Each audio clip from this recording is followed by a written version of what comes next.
Hello friends, welcome to our channel Kolkata couple blogs. কেমন আছেন আপনারা?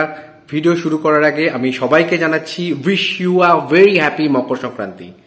তো এই ভিডিওতে পুরোটাই মকর সংক্রান্তির উপর বানানো হয়েছে। 2024 মকর সংক্রান্তি কবে এবং মকর সংক্রান্তি কখন পালন করবেন, কিভাবে পালন করবেন, কি কি আচার অনুষ্ঠান আছে এই মকর সংক্রান্তি পালন করার জন্য, এবং মকর সংক্রান্তি নিয়ে কি কি পুণ্য ঘটনা, কেন মকর সংক্রান্তি পালন করা হয়, এই সমস্ত কিছু এই ভিডিওতে দেখাবো।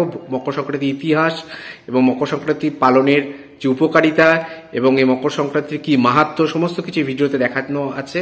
তো এই ভিডিওটা শেষ পর্যন্ত দেখুন এবং আশা করি ভিডিওটা আপনাদের ভালো লাগবে এবং মকর সংক্রান্তির সমস্ত নলেজ আপনারা এই ভিডিওটা দেখলে পেয়ে যাবেন। তো চলুন ভিডিওটা স্টার্ট করা যাক মকর সংক্রান্তির ওপর। মকর সংক্রান্তি হিন্দু ধর্মের একটি অত্যন্ত গুরুত্বপূর্ণ এবং উল্লেখযোগ্য দিন।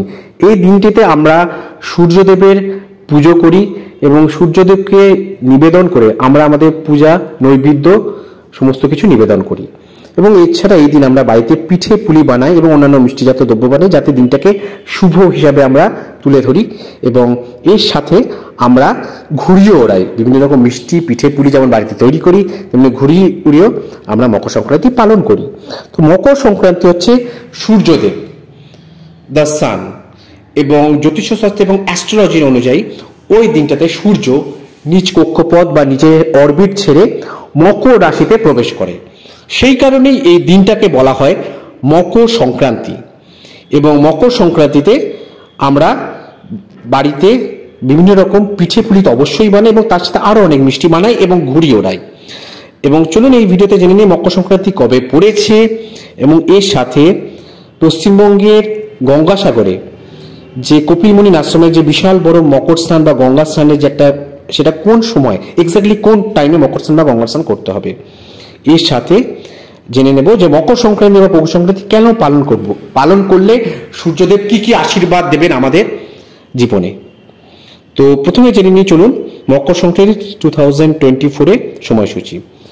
বাংলায় 1430-এ 29শে পৌষ এবং ইংলিশে 2024-এ 15ই জানুয়ারি সোমবার মকর সংক্রান্তি পড়েছে। এবং এই মকর সংক্রান্তি হচ্ছে 15ই জানুয়ারি, যেটা সোমবার পড়েছে। এবং মকর সংক্রান্তির দিন আমরা যেভাবে পালন করি এবং মকর স্নান কোন সময় করব, উত্তরায়ণ সংক্রান্তি বা মকর স্নান যেটাকে আমরা বলি। তো 29শে পৌষ বাংলা ক্যালেন্ডার অনুযায়ী 1430 এবং ইংলিশ ক্যালেন্ডার অনুযায়ী 15ই জানুয়ারি 2024 সোমবার সকালবেলা 8:52-এর মধ্যে সংক্রান্তি কীর্ত ও স্নানাদি আমাদের কমপ্লিট করতে হবে।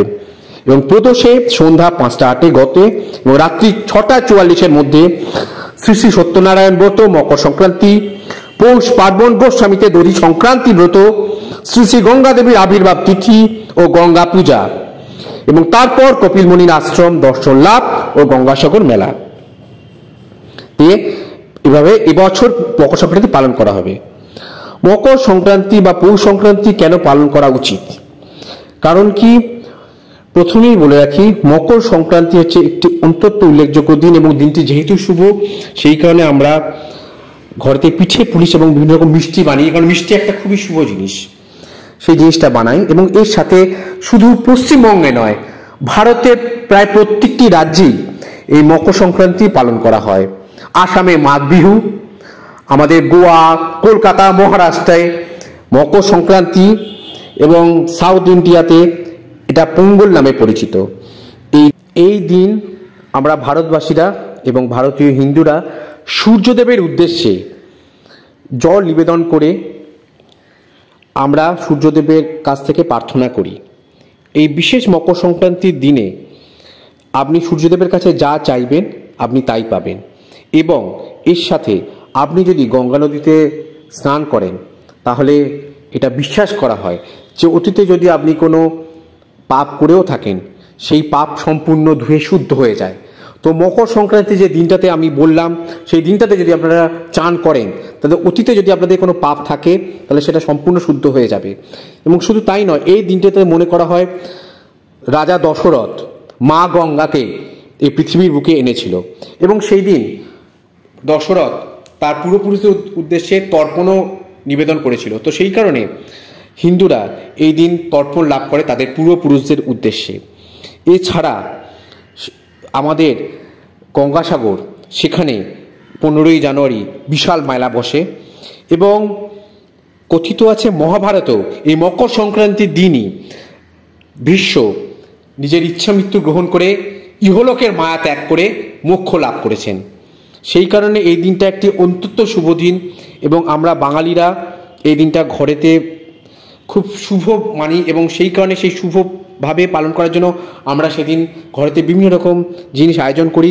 ভারতের বিভিন্ন রকম রাজ্যে এইটা পালন করার জন্য বিভিন্ন রকম উৎসব হয় এবং বীরভূমের কেন্দুলি গ্রামে জয়দেবের মেলাও হয় এবং এই জয়দেবের মেলার একটি অন্যতম আকর্ষণ হচ্ছে এখানকার বাউল গান। শুধু পশ্চিমবঙ্গে নয়, পুরো ভারতবর্ষেরই প্রত্যেকটি রাজ্যেই এই মকর সংক্রান্তি পালন করা হয় বিভিন্ন নামে এবং এর সাথে ঘুড়ি উড়িয়ে এবং ঘরেতে মিষ্টি বানিয়ে আমরা এই দিনটাকে শুভ পালন করি। আজকের ভিডিওটা এই পর্যন্ত। আশা করি ভিডিওটা আপনাদের ভালো লেগেছে। যদি ভালো লেগে থাকে তাহলে প্লিজ এই ভিডিওটা শেয়ার করবেন, লাইক করবেন, কমেন্ট করবেন এবং ফার্স্ট টাইম যদি কলকাতা কাপল ব্লগস চ্যানেলে আসেন তাহলে অবশ্যই সাবস্ক্রাইব করবেন। আরো অনেক নতুন নতুন ইন্টারেস্টিং ভিডিও আসছে কলকাতা কাপল ব্লগসে আমাদের ইউটিউব চ্যানেলে। তো আমাদের সঙ্গে থাকুন, আমাদের আরো করে ভালোবাসা দিন এবং ভিডিও শেষ করার আগে সমস্ত দর্শক বন্ধুকে আমি আবার জানাচ্ছি wish you a very happy Makar Sankranti from Kolkata couple blogs. ভালো থাকুন, সুস্থ থাকুন, টাটা।